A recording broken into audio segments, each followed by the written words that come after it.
Okay, it's time for AFCON updates, the African Cup of Nations updates here on the City Stream. And just very quickly to indicate that we had match day 4, that was yesterday, the 16th of January, and we had a couple of very interesting results. Burkina Faso, Mauritania was really not a surprise. The goals that came in, or the goal that came in from Traore from a penalty spot just at closing time was sufficient to give Burkina Faso a win. And remember that they emerged fourth in the last tournament that ended in Cameroon. And so they are making a strong case for themselves. Amazingly, the Stade de la Paix Bouaké was host to about 27,000 people who showed up to watch that game. And of course, Jai Giet, the Moroccan referee, gave a good account of himself, ensuring that that game ended peacefully and all went well. So Burkina Faso made a strong case for themselves at their opener in this competition as they begin their campaign. Mauritania wasn't bad, of course. They came with their goalkeeper, who happens to be, he looks more like the tallest player in the tournament.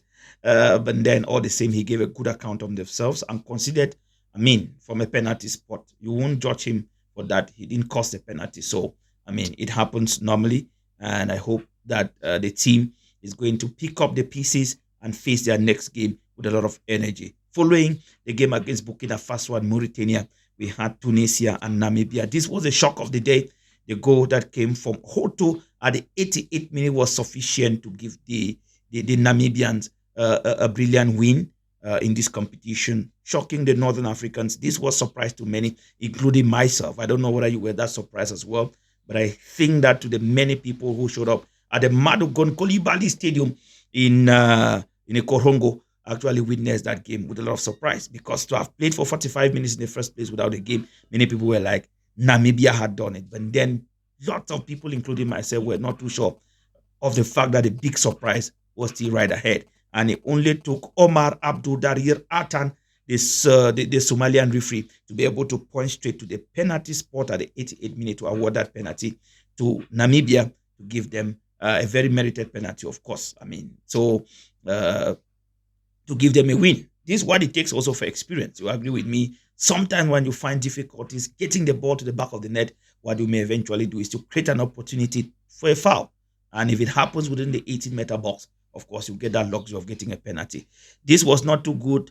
It's the same thing we would have thought that South Africa would have used a penalty, because not everyone uses a penalty appropriately. And that's what happened to Percy Tau of South Africa. He was given a luxury opportunity to give his team a lead in the last game of the day against Mali, but he failed to do that from a penalty spot. And of course, the reply from Mali was brutal in the strict sense of the word, with Traore hitting at the 60th minute, just a resumption of the second half. A couple of minutes into the resumption of second half, and then 6 minutes later, it was Sinayoko who made the matter worse for the South Africans. Hugo Bros and his men actually looked frustrated in front of Mali. But you will agree with me that that penalty lost by Percy just in the first half of that game was not too good. It was bad enough, and it was sufficient for someone to really get broken. And I hope that South Africa will pick up their pieces. When Hugo Bros won the Nations Cup with Cameroon in 2017 in Gabon, he actually opened with a 1-1 draw against Burkina Faso. He had a very strong strategy. That 1-1 draw against Burkina Faso, eventually he went on to beat Guinea-Bissau 2-1, and then put a 0-0 tie with Gabon, and that's how he qualified. He qualified for the quarterfinals. Okay, so he started on a bad footing. Hugo Bros with South Africa, the Bafana team, and well, some people say he could have a strategy, but everything is still on the table. Okay, but when somebody looks at the performance of Tunisia and Namibia, the fear is there that will South Africa be able to surmount these two powerhouses, especially when the Carthage Eagles are already wounded already.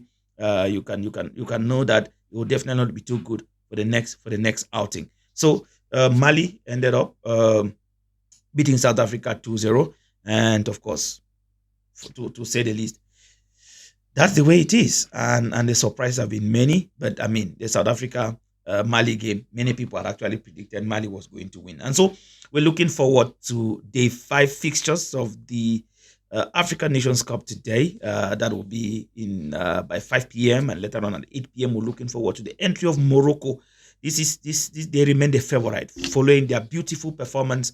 They just ended World Cup in Qatar. They were super skilled, and so they are facing Tanzania in a game that will be taking place at the Laurent Poco Stadium in San Pedro.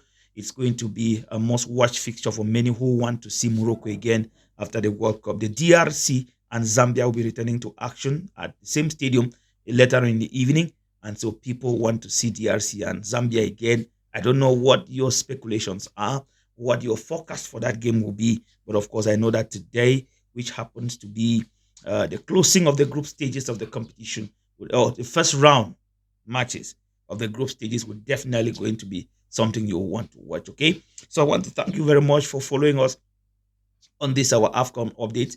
Before I go, just very quickly, what are the statistics? What are the stats for the game? We've played a couple of fixtures already. A couple of matches have been played already, and I think that we will definitely come back to the statistics so far. That will be in our next broadcast. Okay, but in our next broadcast, before we do the stats, no, let's do the stats later on when we must have finished the first round matches of the group stages. Then we'll definitely do the stats to see what it looks like across the various playgrounds. What are the matches played? How many goals scored? Not the level of attendance and the goal scorers. Okay, we'll come back to that when we finish the matches later on today for Group F. That is Morocco, Tanzania, DRC Congo, and Zambia. But then to note that, interestingly, third place teams will qualify. So third place teams with the best results. Okay, with the best results. I will explain to you in our next podcast because of time. But for now, know that some of the teams that are doing really well in their various groups. You have Equatorial Guinea, you have Mozambique, you have Guinea, you have Algeria, you have Tunisia. If you were to go by that ranking, if you were to go by the ranking, actually Mozambique, that would be first.